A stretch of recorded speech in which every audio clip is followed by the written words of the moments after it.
సమ్మర్‌లో పప్పీస్ కోసం అని చెప్పి ఒక మంచి రెసిపీ చెప్తున్నాను చూసేయండి. ఫస్ట్ బనానా బాగా మంచిగా ఇలా స్మాష్ చేసుకొని పక్కన పెట్టుకోవాలి. దాంట్లోనే కొంచెం మిల్క్, అలాగే హనీ కూడా యాడ్ చేసుకొని మిక్స్ చేసుకోవాలి. దాంతో పాటు చియా సీడ్స్ కూడా మనం వాటర్‌లో ఏసుకొని పక్కన పెట్టుకోవాలి. నెక్స్ట్ మనం మిక్స్ చేసిన ఈ బనానా ఉంది కదా!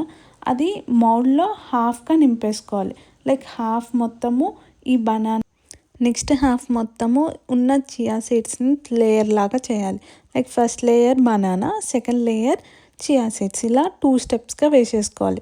ఇలా ఫుల్‌గా నింపిన తర్వాతకి మనం రిఫ్రిజిరేటర్‌లో పెట్టాలి. అరౌండ్ 2-3 అవర్స్ పెట్టేసామంటే మంచిగా క్యూబ్స్ లాగా ఫామ్ అవుతాయి. వన్స్ ఇవి క్యూబ్ లాగా ఫామ్ అయ్యాయంటే మనం ట్రీట్స్ లాగా ఇవ్వచ్చు అప్పుడప్పుడు, లైక్ సమ్మర్‌లో డైలీయో లేకపోతే ఆల్టర్నేటివ్ డేస్ అలా ఇచ్చేయచ్చు.